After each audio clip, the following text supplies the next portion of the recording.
y tantas otras cosas. La AFIP ha lanzado una herramienta para la facturación de pequeños monotributistas. Quiero saludar a Silvia Stan, nuestra periodista, nuestra especialista. Está allí en la redacción.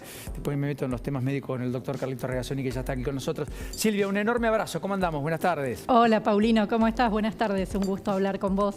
¿Me contás simple estos pasos para esta aplicación donde la AFIP ha comunicado a los pequeños monotributistas que tienen un instrumento más en su poder? Sí, así es. Desde mañana va a ser esto. Se va a abrir la posibilidad de facturar en menos pasos que la factura electrónica tradicional y va a ser a través de una plataforma que es facturador.afip.gov.ar. Se va a habilitar mañana, 1 de junio, y va a ser, al menos por ahora se comunicó así, para los monotributistas de las categorías la social y quienes estén en las categorías A, B y C. Es decir, las tres más bajas, las tres de menor facturación. Esto, bueno, tiende a simplificar un poco la operatoria que ya de por sí era de manera electrónica porque es así obligatoria para todos los monotributistas. Esta es una medida que va a impactar en algunos de ellos.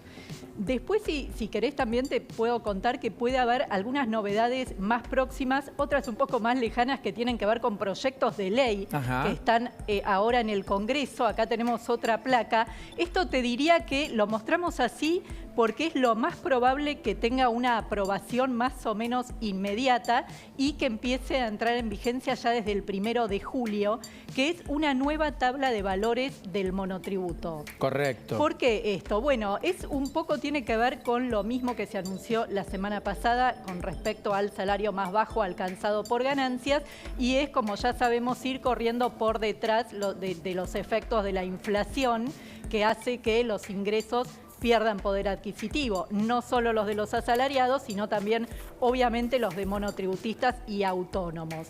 En este caso, lo que se propone es una suba de 29,12% de las facturaciones máximas de cada una de las categorías para estar en el monotributo y también de las categorías máximas, que es esa que si te pasás de la facturación, bueno, te vas al régimen general de IVA, ganancias y autónomos, que es mucho más oneroso. Definitivamente. ¿Por qué 29,12? Bueno, porque el monotributo tiene ya por ley un mecanismo automático de actualización que es anual, es una vez por año, es en el mes de enero. En enero de este año se hizo una actualización y según lo que dice la ley, esta es una ley que rige desde el año 2018, la variable que se sigue para ver cuál es el porcentaje es la movilidad jubilatoria del sistema del ANSES del año previo. Acá, ¿qué pasa? Se está anticipando, digamos, o se está dividiendo en dos el año y se dice, bueno, vamos a hacer un ajuste en el mes de julio porque la inflación viene corriendo muy rápido y entonces lo que se toma como variable de referencia es el aumento de las jubilaciones de los meses de marzo y de junio. Recordemos que ahora llega junio y jubilados y pensionados van a recibir un reajuste en sus saberes del 15%. Bueno, el acumulado entre el aumento de marzo y el de junio te da este 29,12% y eso es lo que subirían entonces las facturaciones máximas del monotributo en caso de que se apruebe esta ley. Ahí tenemos en placa también cuáles serían los nuevos límites de facturación para no pasarte al régimen general, que en el caso de actividades comerciales sería de 6.019.000, casi 600 pesos anuales esto. Y en el caso de servicios, 4.229.000, casi 230.000 pesos. Claro, eso es importante, es muy importante. Lo hablamos ayer con Damián Dipache también. Vale la pena siempre machacar, etcétera. Acá lo que debería haber es un régimen mucho más automático de actualización, casi podríamos decir cuatrimestral, que es cada cuatro... Más frecuente, cada 4 meses vos podés recategorizarte, por lo tanto bien podría ser utilizado ese método en términos de temporalidad, en una economía con la inercia inflacionaria que tiene la Argentina, por lo menos en el corto plazo. Y efectivamente tendría que ser incluso muy mayor, porque digamos cuando nace el monotributo en los 90, era la idea de un régimen simplificado que pudiera simplificar la vida de la gente, digamos. Que es lo que existe en Uruguay, en Brasil, lo mostraba Damián ayer. En todos los lugares siempre los parámetros son mucho más abultados para poder facturar, de manera tal de que mucha más gente esté ahí y muchos comerciantes minoristas puedan, desde el monotributo, tener adelante un comercio o llevar adelante un comercio. Estos topes en pesos definitivamente a muchos los expulsan. Y cuando vos caes en el régimen general, entre la falta de actualización de escalas, más la imposibilidad de aumentos de deducciones. Claro, algunos congelados, algunos montos congelados. Te terminan poniendo en un embrollo infernal. E incluso, Sí. Silvia, vos lo sabrás, siempre estuvo, bueno, nunca se implementó esta idea de crear un estadio intermedio entre el monotributo Sí. y el autónomo para que el salto no sea tan traumático, que efectivamente lo es para muchos Sí se aprobaron monotributistas que saltan. algunas medidas. Se aprobaron algunas medidas que tienen que ver con cuánto de IVA o incluso con deducciones de ganancias que una vez que saltás de monotributo a régimen general podés aplicar. Pero igualmente no soluciona todo el tema del salto que significa ir de un régimen a otro. Ahora hay un proyecto de ley que está firmado por el diputado Sergio Massa, presidente de la Cámara de Diputados, Sí. y también otros diputados que adhirieron, incluso Margarita Stolbizer está ahí, puso su firma. Topo Rodríguez. Claro, el Topo Rodríguez, que tiene estos montos de facturación máxima que veíamos recién para julio de 2022 y además incluye un capítulo para autónomos con respecto al impuesto a las ganancias.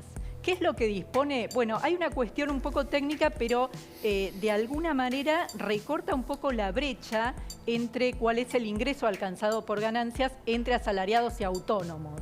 O sea, lo acerca un poquito más.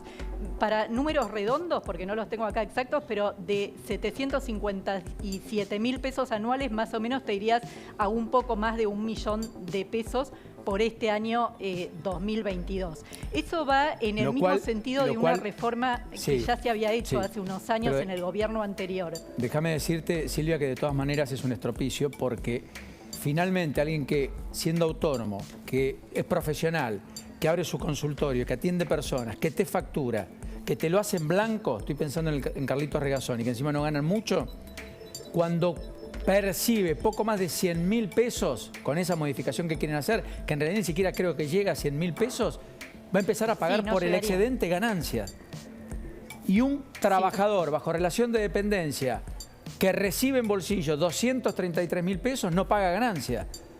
O sea, uno que tiene el salario todos los meses, que lo tiene de manera estable, que está regularizado, va a pagar impuesto a las ganancias desde un nivel infinitamente más alto al que la pelea todos los días para conseguirse su propio mango. Es maravilloso. Sí. Es extraordinariamente